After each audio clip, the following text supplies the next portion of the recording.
Well, what a cold morning it is. Oof, looking just outside the studios, it's really cold. It's raining, cats and dogs. And in case you're coming to town, please carry an umbrella.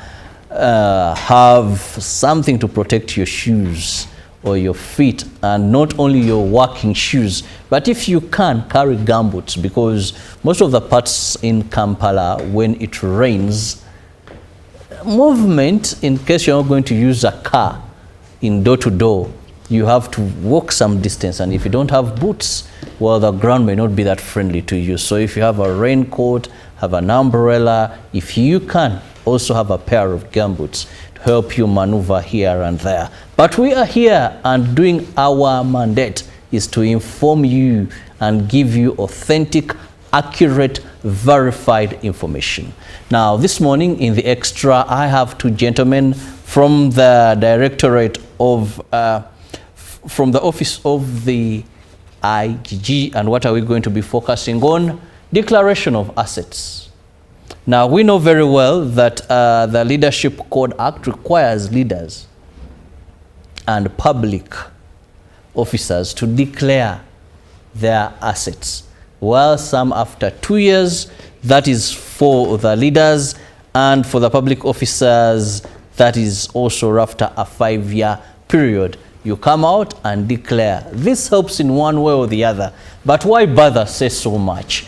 Yet I have the people who are in the responsible office here with me this morning, with whom we are going to be discussing this. Now, join me, welcome Ejangu Paul, who is the Manager of Compliance, Inspectorate of Government. You're most welcome. Thank you, Chirabo. Good morning. Good morning to you. And at the extreme end, I have Deogracious Mugua, who is the Supervisor Compliance, Inspectorate of Government. You're most welcome, Mugua. Thank you. And having known my guests, now let's also begin by knowing a little bit of where they're coming from. When you talk about the Inspectorate of Government, Paul, what is your mandate? Thank you again, Chirabo. Good morning, viewers. As you said, today we are blessed. You know, it might be an inconvenience for some, but really we are blessed with the downpour we're having. And we thank God for that. So as I introduced myself, I am Paul Ejangu. I'm a Manager Compliance from the Inspectorate of Government, specifically the Directorate of Leadership Code. Now, the Inspectorate of Government, we know it as, we commonly think about it about our role in anti-corruption. But really, the Inspectorate has got different roles, because this is a creature of the Constitution. We have got Chapter 13 of the Constitution, which establishes the Inspectorate of Government, and the functions and the setup are under it. But we usually narrow down our functions to 3, which cover everything that we do, which is the anti-corruption function, as we usually know it. Then what we call the ombudsman function. This deals with making sure that administration is done properly. Because ombudsman is a term which refers to somebody who speaks for the voiceless. So since we have a government and we have public bodies which are supposed to deliver services for the people are supposed to get something from the government. But usually the people might not have a voice because the government is very big, and sometimes a citizen or an individual might not be able to speak up and be heard. So the Inspectorate of Government comes in to add its voice and represent that person to make sure that whatever is not working well is resolved. So that's the ombudsman function. And then the third one is the enforcement of the Leadership Code. I talked about Chapter 13 of the Constitution, which sets up the Inspectorate of Government, but we've got Chapter 14 of the Constitution, which requires Parliament to enact or to pass a leadership code which will govern the leaders and other people who are in public office. And the Inspectorate of Government is one of the bodies that was given the responsibility of enforcing the leadership code. So in a nutshell, that is what the Inspectorate of Government is. Mm-hmm. That well explained, and I'm sure my viewer now you know where they come from and what they exactly do. Now, looking at today's topic, I want to quickly go to Mugua. First, let's look at the legal framework. When you talk about that is the Leadership Code Act in terms of declaration of assets. Thank you very much, Mr. Chirabo. Good morning, viewers. I'm going to talk about the legal framework, that is the Leadership Code Act, CAP 33. Now we have sections, Section 4 of the Leadership Code Act, which requires the leaders to declare their assets, submit their declaration every after 2 years. Now, there is also another section, which is Section 5 of the Leadership Code Act, CAP 33, which requires the public officers to declare their income, assets, and liabilities every after 5 years in the month of April. For leaders, it is always in the month of March, every after 2 years. Thank you. Now, a question that comes in the minds of so many people, and I want to put this to Paul. Why declare? Why must I come out and declare what I have? Mm-hmm. Thank you, Robert. This is a question that we've encountered a lot among the leaders. Although leaders are used to it, public officers raise it, and even members of the public, we find themselves asking that question. So the answer really is that, one, it is what the people of Uganda, in their wisdom, I talked about chapter 14. It said that Parliament shall enact a law to require specified officers to declare in a certain format. So one, it comes from the Constitution. Although even from before the Constitution, we had the NRM 10-point program, which came out. So before the Constitution, we had this, this principle and ideal. So it is really constitutional, and it comes from a wider body of principles also, because even the UN recommends that declaration should be done. But once we have this law in place, we're saying that the law requires it. Declaration is really about building and fostering trust in public service. We must trust our public servants, we must trust our public officers who are holding these offices. And we have seen, as Ugandans, that we need to extend beyond just asking our people in these offices to do things a certain way. We also want to be sure about their conduct. We want to be sure about their integrity. So one way, unfortunately, we know that this can be abused. Funds or resources can be misused for the benefit of these people. And usually where the benefit is taken is in the towards the benefit of these very people, and that is usually in property, in money, in tangible assets. You know, whenever we are talking about investigating corruption and fraud, the general principle is follow the money. Because people do not do these things just for nothing. Yes. They always do it to acquire something. So we must be sure that whatever a leader or a public officer is holding can be explained, and it has been acquired in a lawful manner, a lawful fashion. So that is why this extension into looking into, not quite looking into, but ensuring that every person who is holding public office, public resources, must be able to account for whatever they have. Sometimes it is said that this is invading their privacy and so on. But you know, already we do this, especially when it comes to taxation. So in principle, already everyone is declaring whatever they have towards the taxman. But government is now saying that you must go ahead to declare, to show that whatever you have, whatever you own, it is coming from a legitimate source. And once we are able to do that, in the first place, we continue ensuring that there is trust. People can trust the people who are in holding these offices. But beyond that, it is now also an avenue, a way for tracing those who might have strayed. Because without this mechanism in place, somebody will just have will have property there. You ask them, they say, oh, I got it from here, I did some business, I did so, I'm earning some allowances which enable me. Yet that cannot be shown anywhere. But as long as every 2 years for leaders and every 5 years, somebody has said, this is what I own, and in case there are any doubts, it can be proved from that, then this is a mechanism that we have.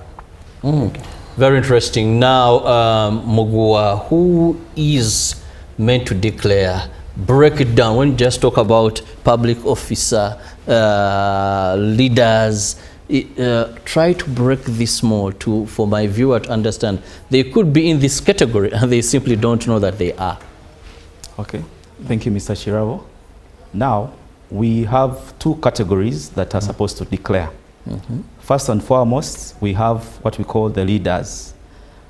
These people are specified in Schedule 2 of the Leadership Code Act. So when you go to Schedule 2 of the Leadership Code Act, Cap 33, you find a list of leaders. And these can be elected leaders and also appointed leaders.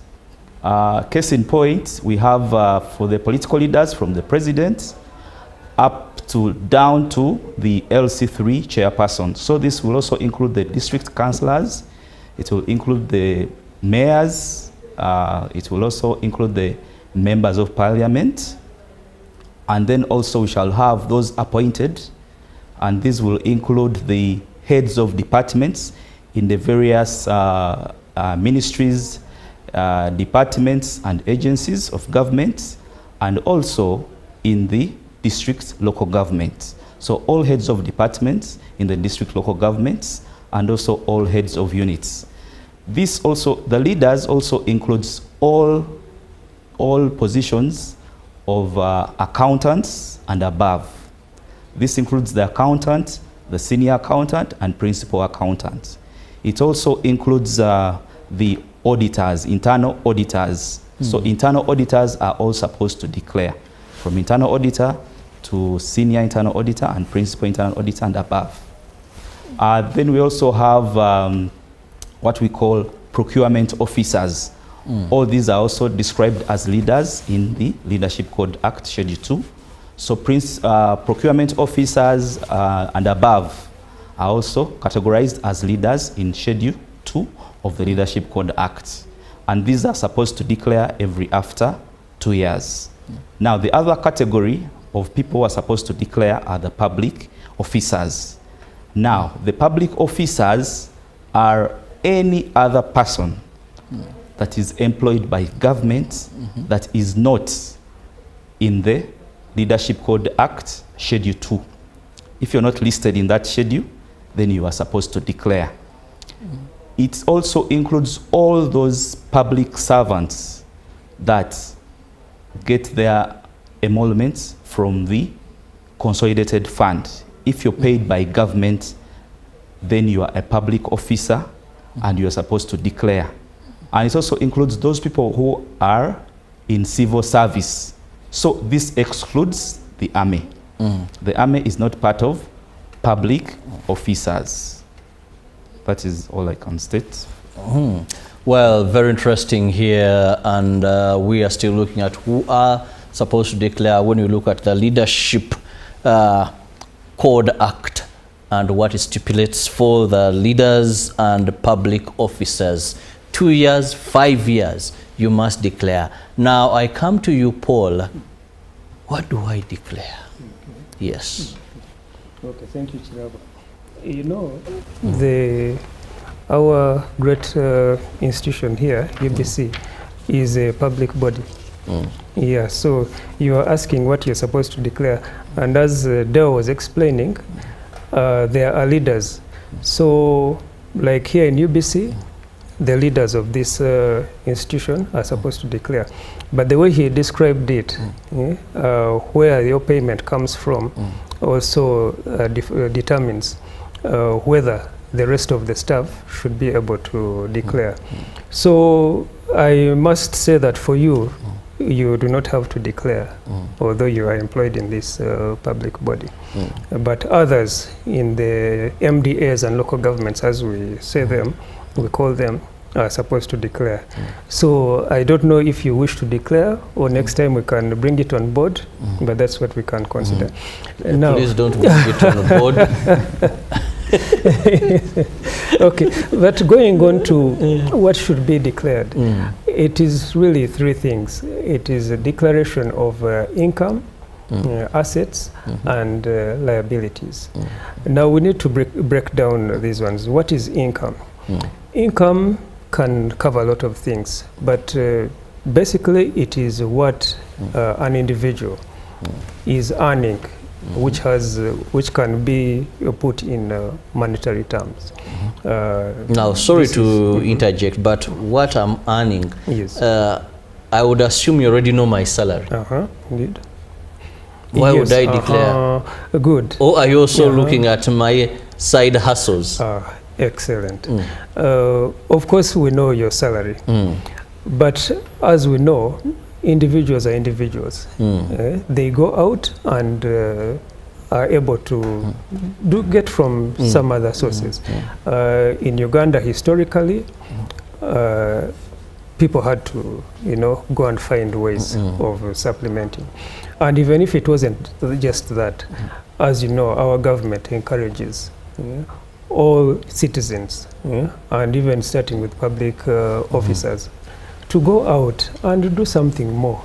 Because when you're earning, you're not just earning for yourself, you're earning for the nation, you're earning for Africa as a whole. So that is, we know that most people, many people, this is what they do. They go and get earnings from elsewhere. So the side hustle, as you talked about it, is also included. Anything you get from other sources, what can I say, you have your boda, you're running, you have some investment you've put somewhere, all this, anything that you're earning, you must declare it. Because as we said, we do not want to have cases of people who are hiding things they have got wrongfully, by saying that they got it from a business, yet we do not know it. So if you're earning from any legal source, please, you must declare it. From there, we talk about income, we talk about assets. Assets is anything of value that you own. Really, you're earning income in order to get something, some asset. This is your lifestyle that we talk about. So land, buildings, all these developments, the cows that you have, anything that is of value, you must declare it. And you're not just declaring what you have in your name, but you're also declaring what you're holding jointly. Sometimes you have property which you're holding jointly with a spouse, with your friends, with your business associates. This one must be included. You declare it and you say that your share is such and such. You declare property which you are holding in trust for someone else. Someone has entrusted to you some money, maybe is doing chair outside, and has entrusted to you what they keep sending and saying, invest it for me, build a house, get land and hold it on my behalf. That one you also declare it, because you want to know everything that you are responsible for, anything that you can potentially benefit from, and anything that can be used to hide illicit property. And then the last one is liabilities. Liabilities go towards explaining somebody's assets and somebody's financial position. So that is why we say that liabilities also must be declared. And liabilities, we know what they are. It is usually loans, generally, bank loans, loans from money lenders, from friends, from circles, anything that has this you have some responsibility to pay. You must declare it. So broadly, those are the three. You know, in finances, there are so many ways to categorize what you have. So it is, in short, it's a balance sheet. Give us a balance sheet. Your assets, your income, your liabilities. That is right. Now, do I attach value? Right. There are those where value can be attached. There you give it. One I forgot to mention was that even cash at hand, like if you have 5 million or above, you declare it as an asset. So there are assets which can be valued. But during the declaration, you don't necessarily have to because come out. What you tell us is what was the value at the time you acquired it. Okay. If you purchased your land, say 10 years ago, you just declare and say, I purchased it. At that time, it was 15 million or so. The value might be something else, but we were simply attaching the value. You got it at that time. Yes, sometimes it might not, the value might not be obvious. Because like I believe that would make more sense. Yes. You find someone earning 1.2, this person is having a house of 3 billion. And if I declare I own a house in Machindye, now that may not really help because many have houses. So if I just put, you only get shocked when you go to visit Paul and you're asking, where are we going? They tell you, we are going to Paul's place. So when they open and you look at the palace, so you say, you people, are we really working or not working? So even the inspectorate will say, but this man declared he has a house. Yes, that is right. Of course, in declarations, the information is structured in a way in the form to be able to give a picture, to show that what you're declaring actually matches. For example, you say that you're earning, your public officer earning take home 900.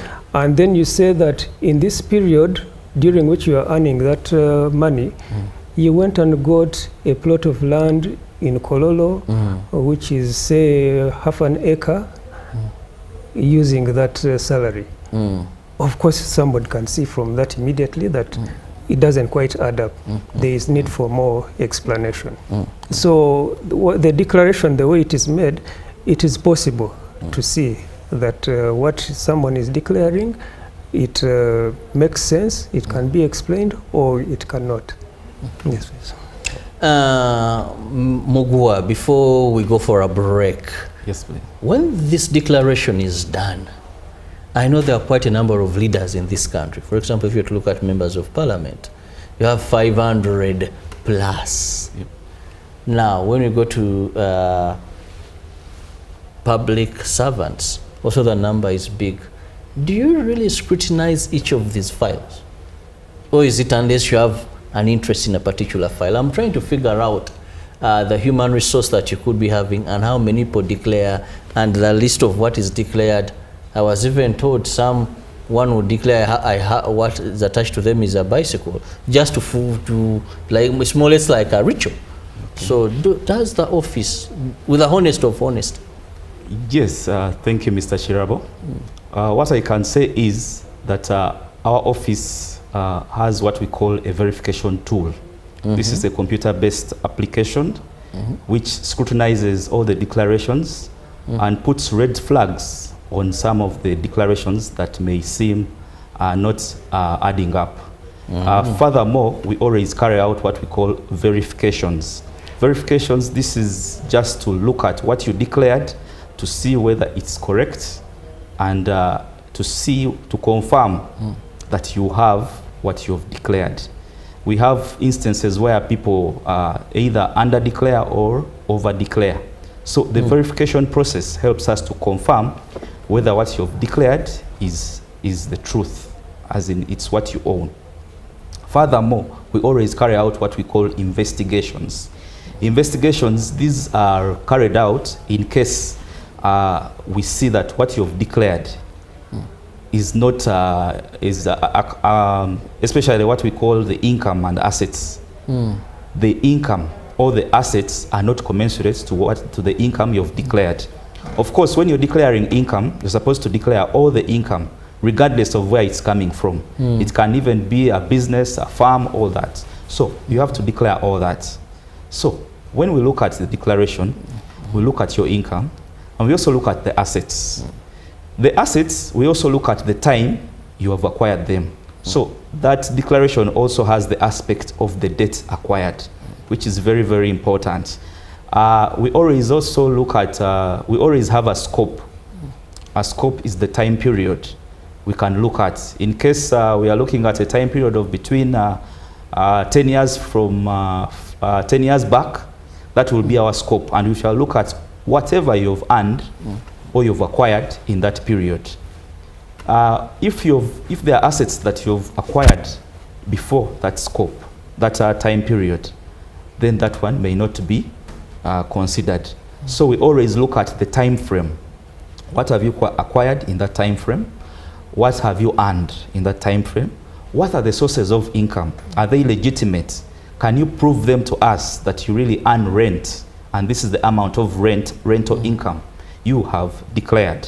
So we carry out what we call verification, and we also carry out investigations after the declaration. As we have been told, one of the functions of the Leadership Code Act is to receive declarations, to examine them, then thereafter to verify and also carry out investigations in case there are some breaches to the Leadership Code. Well, at that, let me now go for a short break. We'll return shortly.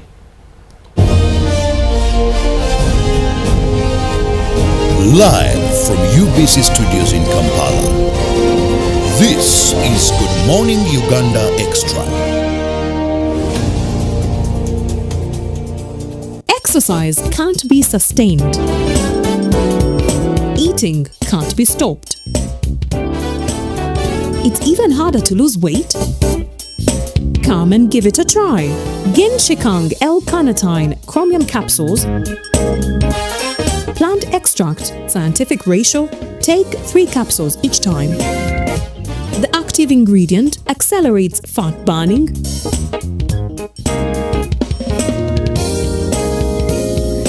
eat twice a day, don't take a detour. Weight loss starts now.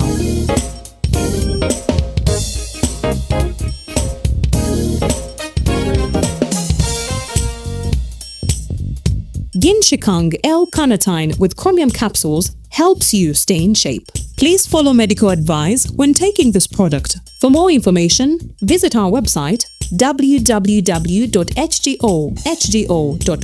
or call 0800 335555. My question is, what is the difference between rental tax and income tax?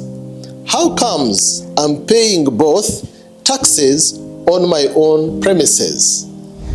If you want to have a tin, but you are not making any income from your business, you should take on the obligation to continue filing your nil return. Commissioner General, to invest in taxation, when people understand taxes and they know the importance of taxes and they know the fair assessment of these taxes they're supposed to pay, I think everybody will embrace taxation. As banning groupage cargo clearance protects small traders who cannot afford to import full container loads individually and rely on consolidation to remain competitive. Cargo to come in groupage is consolidation, it's legitimate, and we can't ban it. What we have banned or what we have stopped is the use of container leaders. Now, Fiona, the good news I have for you is that among the new tax proposals, Now you can get direct answers. Send your tax-related questions via WhatsApp or SMS to 0790-141-887, and the Commissioner General of URA, John Musinguzi, will personally address them. Tune in to UBC News Tonight every Monday and Wednesday for expert insights and clear explanations. Buza Commissioner. In a nation hungry for truth, a world where every story matters, there exists a beacon of trust and reliability. For decades, they've been our voice and our window to the world, holding the mirror of our history. With 4 TV stations and 11 radio channels spanning 27 languages, they stand as guardians of information, defenders of truth. With Mascari Heritage Advantage, they uphold every citizen's right to reliable and free information. Their archive stories shaped our past and illuminate our present.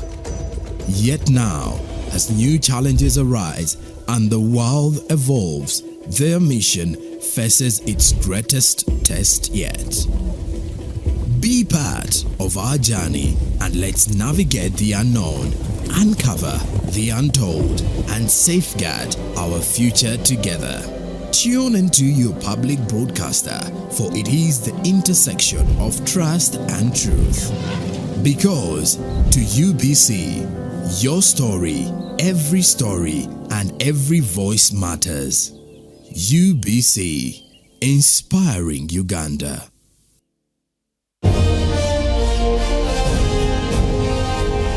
Live from UBC Studios in Kampala, this is Good Morning Uganda Extra.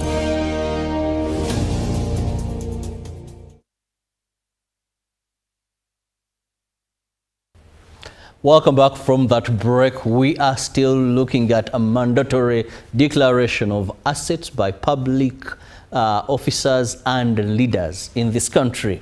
Now, before we went for a break, my guests and I had discussed quite a few things that you need to know. But now it's the time also we know how you should declare. You're a public servant, you're a leader. How should you declare your liabilities, your assets for the safety of that position, because later we shall look at the consequences if you fail to declare. And I want to bring in Mugua here. What is the declaration process like? Okay, thank you, Mr. Chirabo. So our declaration process is as follows. We have a website, which is www.igg.go.ug. The first page has an icon of declarations, which you can click on. When you click on declarations, it will take you to a page where you have to select whether you're a public officer or a leader. When you select public officer, for now the public officers who are supposed to declare in April 2026, it will take you to a page where you're supposed to do a self-invitation. First and foremost, we have been getting the data from what we call our focal persons. We have what we call focal persons within the ministries, the departments, agencies, and also the district local governments. These focal persons have been collecting data from the public officers, and this includes your email address and also the phone number, the NIN, and also other details. So what is most important here is the phone number and the email address that you shared with your focal person, which was registered. That is what we have in our database in the system. So when you fill in that email address, you will do a self-invitation. And that self-invitation, when you click on that, it will send you an invitation onto that email address you registered with your focal person. Thereafter, you're supposed to go to your email, open it, and you'll be able to follow the instructions therein. Thereafter, you'll be able to open the form, fill it in up to the end. Some of the public officers who have previously declared, that was in 2021, you'll be able to view your last declaration and you'll be able to update it accordingly. You are supposed to try and make sure you update each and every section. Even if you don't have anything to add, you're supposed to click that I have no updates on this section. You're supposed to ensure that all sections are filled. Thereafter, you have an option of reviewing that declaration that you have made or you've filled in. You'll be able to view it, and in case you want to print out, you also have the option of printing out before you submit. Make sure you print out that declaration before you submit, because after submission, then you'll not be able to view your declaration again. Thereafter, it becomes the property of the Inspectorate of Government, and it will be in safe custody on our servers. We also urge the public to ensure that you receive an email or a message from the Inspectorate of Government that you have successfully submitted your declaration. This is information that you receive either on your phone or on your email. If you do not receive this information or this message, then that means you have not declared.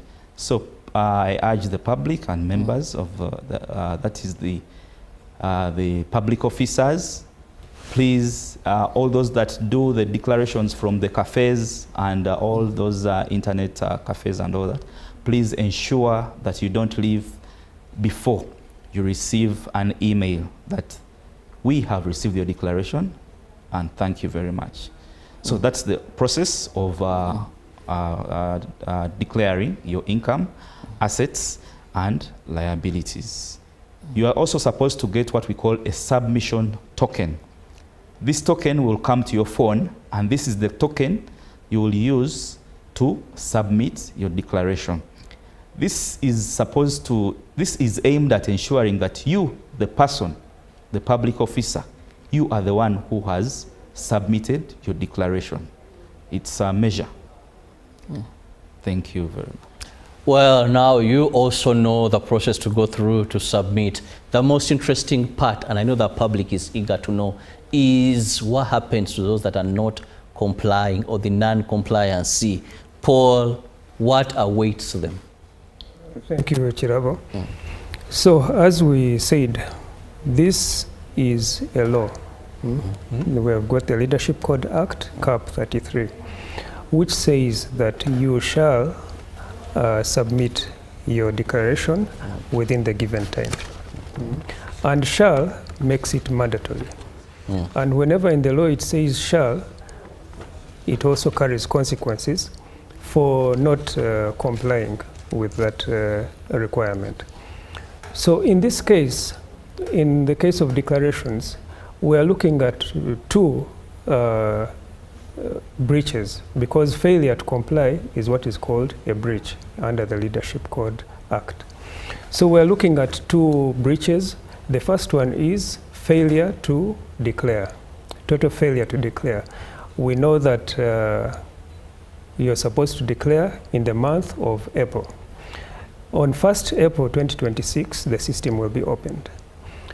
On 30th April 2026, the system will be closed at midnight, since this is an online system. So you have that period within which you are to declare, and the law says that is the only time you are allowed to declare.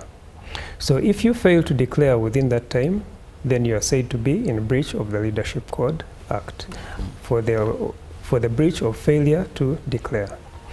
The other breach which we feel is relevant for this case is what we call false or incomplete declaration. You mentioned that somebody might under-declare or say that they have something, or fail to declare a certain asset or something which is required. In that case, you're said to have failed to, you have said to have under-declared or falsified your declaration, which is also an offense. And for both of those, there are penalties prescribed under the Act. Both of them attract fines. For example, failure to declare will attract what we call a progressive fines. in the first month. And by the way, these offenses must be for justifiable. You must be able to explain why. It's not just a matter of saying that you have failed. You must also show that you had a good reason for failing. So if you have failed to show a reason why you did not comply, then there are fines. For failure, there are the progressive fines. In the first month, there is a fine of up to 400,000, which keeps on increasing.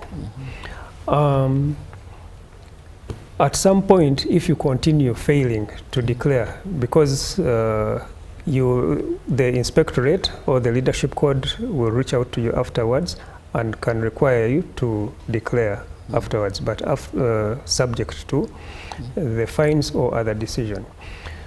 If you fail to continue to fail to comply, you can be subjected to other disciplinary action.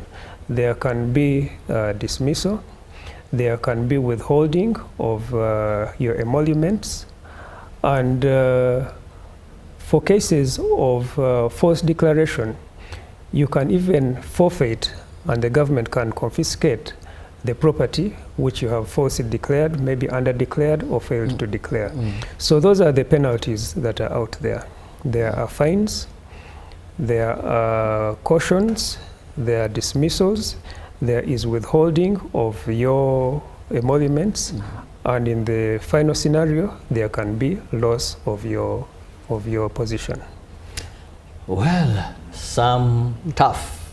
Yeah, I failed to. Sorry, I forgot to mention. There is also demotion. Yes, you can be demoted. Okay. Now, despite these fines, one thing that runs in my mind, Mugua, where can the public officers get help or support in this entire process? Okay. Thank you, Mr. Chirabo. The public officers can get support from what we call the focal persons. As we have told you about the focal persons, these are people we deal with who have been collecting data from the public officers, that is your email, your phone number, and all the other details. These focal persons have undergone training about the system. They are aware of the system, and we urge the public officers to get support from them. We also have what we call the IT staff. Most of the IT staff in all the departments, ministries, agencies, and also the local governments have also been brought on board. There will also be a training for them, so they will be able to help the public officers to declare their assets.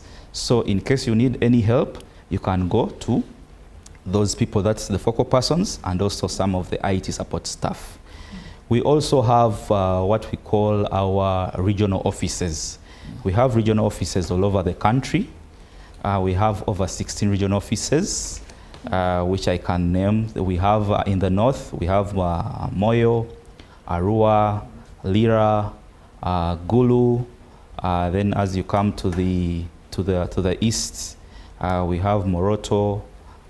We come down to Soroti, we come down to Jinja, Mbale, Tororo, then we also have Mukono. When we go to the west, we have Fort Poto, we have Hoima, we have Mbarara, and Kavale.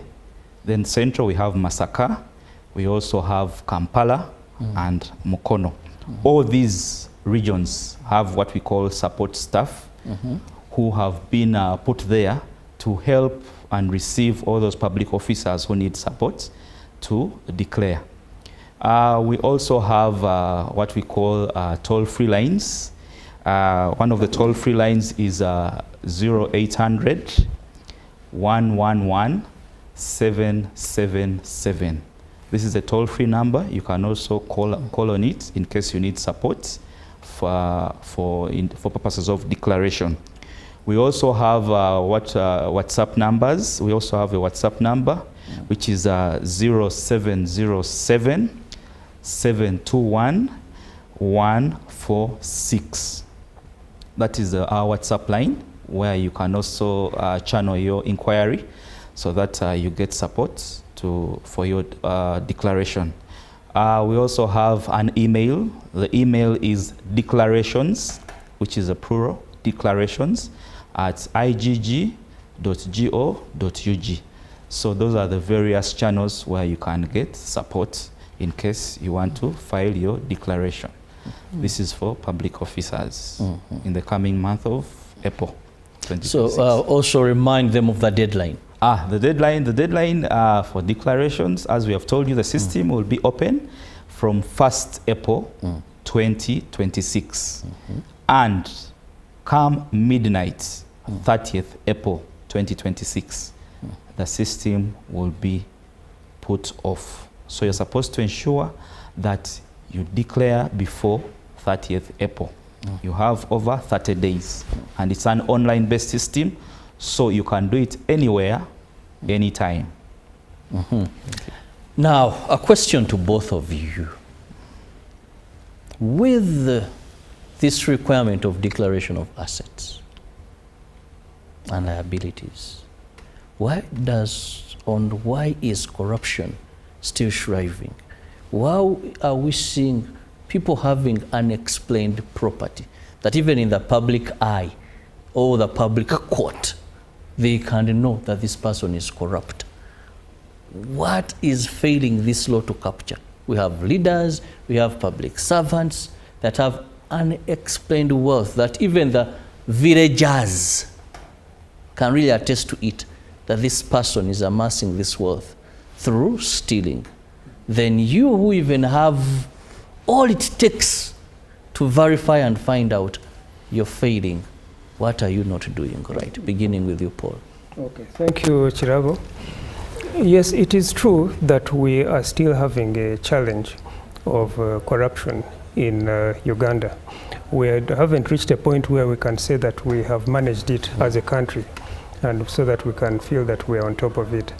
Now, the declaration system is just one of the mechanisms which we have got. But an effective one, if used and done properly. I want to believe, because if we know your earnings, we tell you to declare. We can investigate. You said you have a computer system that does whatever, looks through this. What you call it? A verification tool. Now that is technology. You can't compromise, I want to believe. Now, how hard is it then to know that Robert Chirabo Nyonyito, you've worked for this period of time, you earned this amount of money, you declared these sources. When we look at what you declared as your income, liabilities, your assets, surely not even a miracle can you have what you have. Then we nab that one. What is so hard? Yes, as we said, this is one of them. There are various ways tools which we can put. So for this declarations system, it is certainly a very effective one. So once we have the declaration, as you said, in the first place, we have a system for flagging. It will immediately show, like the scenario we talked about, somebody has a specific salary, but is declaring an asset which cannot be explained. That one is immediate. It can be seen. So we go out and get it. So in our view, for the declarations, we have been quite effective when we come to it. For example, if you go to the Leadership Code Tribunal, that is where we take such cases. Last year, I believe, there was a list that was published of the officers who had got caught up in these declarations, in failure to declare and other breaches under the Leadership Code Act. So I would say that it is very effective, especially on our side as the inspectorate, of being able to detect some things within the system. But then, as I said, it is only one. Not everything will be in the system. For example, if somebody has got property outside Uganda, now that one makes it very difficult, because whereas in Uganda, as Mr. Mugowa said, we go out to do the verification. Verification, you go to the Ministry of Lands, to the lands registry, you'll go to companies and so on, and you'll be able to trace anything that our people have here in Uganda. But what about if they are holding them outside the country, which they do very deliberately? How shall the declaration system, you'll find that might not be able to do that. That is when the Inspectorate of Government comes in to apply other mechanisms. So in terms of the declaration system, we believe that as we continue improving it, it is already proved quite effective. We can continue improving it. But also the most important thing, and why we are coming out to this channel, is that the public is what we rely on a lot. We are in the Inspectorate of Government, we're able to see what's on the system. But then this is spread out across the country. People have got properties, people are in the community, they are well known by members of the public. What they are doing can be seen, most of it. So we call upon, and we need the public to come out and know that this mechanism is there, and that they can use it. Where you see that somebody, a public officer or a leader, has got property which in your view you have good reason to suspect and to know that this cannot be explained by their position, by what they earn from government, then please, we urge you to come forward. This is something, this is what will close the loop in this system, for the public to be vigilant, to know about declarations, and to be able to come forward and disclose and tell us about what our leaders actually have. Then we can be able to look at it and get the proper picture through verifications and investigations. Yes. Okay, now that well explained, time is really flying so fast. I have to let my guests go. But before I do that, let me give each of them a minute or two for their final remark. And I'll begin with Mugua here. How will the public be able to know, yet it's not easy to access one's declaration? Actually, there's even a cost attached to it. Yes, there is a cost attached in case you want to get to know the person's declarations. I could doubt Ratoro. We work together, but the way this man's children are in very expensive schools, out of country, I don't see any other earning. And I'm like, but since he declares, let me go to the inspector. That is how transparent we are. We're supposed to be transparent. So this person knows I even came and picked their file. It's at the discretion of the Inspectorate of Government. In case your reasons are clearly laid out and you need you need to be anonymous, then we may not be able to do that. However, we are supposed to be transparent, and we are supposed to also ensure that the person is informed. That is according to the law. My last remarks, that is to do with the declaration. The practical advice I'm giving to the public officers is that please do not wait for the last minute. Do not wait for the last minute. You know, we are using a computer-based system. There are tendencies of system overload, whereby so many people are using the system. So in order to avoid that, please submit your declarations as early as possible. And also ensure that you do not forget your passwords to the emails. The email address is a very, very important aspect for declarations, because that's why you receive the information that will lead you to the declaration form. So ensure that you do not forget the password to the email you have submitted to the focal persons. Thank you very much. Paul, as we move out of here. Oh, thank you again, Chirabo. All we want to do as Inspectorate of Government is to urge the public, first of all, our public officers out there, to reiterate that please come forward and declare. This is good for you, this is good for your job, this is good for building trust in the service.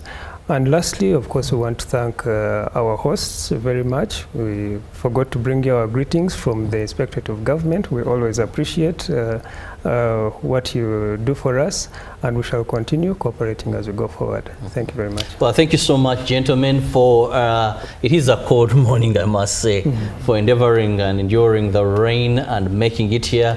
But above all, our viewer, thank you so very much for being with us all the way from 6:30 till now. See you tomorrow. God willing, have the best of today. Live from UBC Studios in Kampala, this is Good Morning Uganda Extra.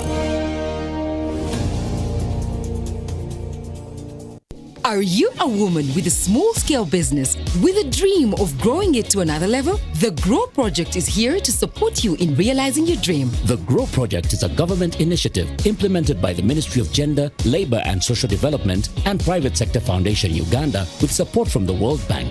We support women-owned businesses across the country to gain hands-on and business management skills through training within your location, business financing through grants and affordable loans, and infrastructure in your areas of operation to enable you to increase your productivity. If you have a business that makes sales of up to 800,000 Uganda shillings per month, the GROW Project has the tools and resources to help you succeed. For more information, contact your district or city GROW focal person or call our toll-free line on 0800 307 777 to learn more about how you can benefit from the GROW Project's services. The GROW Project, empowering women economically, transforming communities.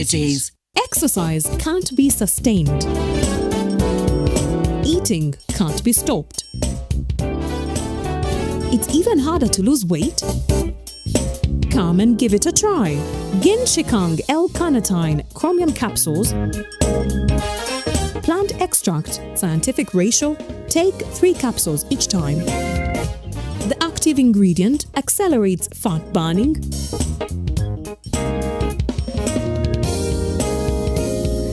Eat twice a day. Don't take a detour. Weight loss starts now.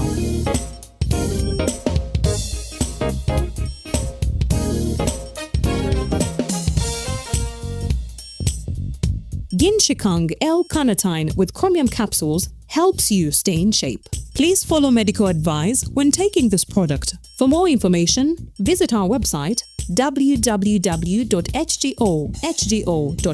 or call 0800 335555.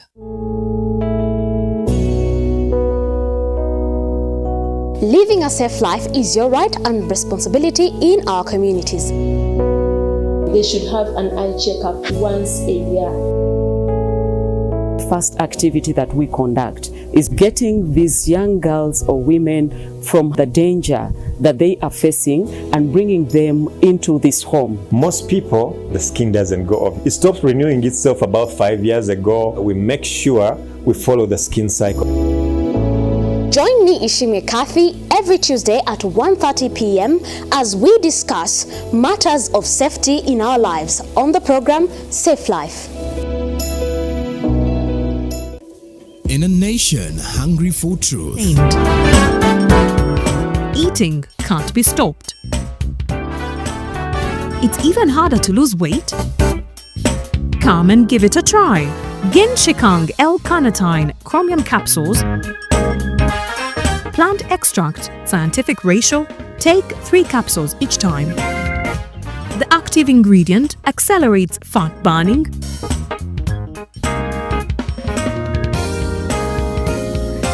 Eat twice a day. Don't take a detour. Weight loss starts now.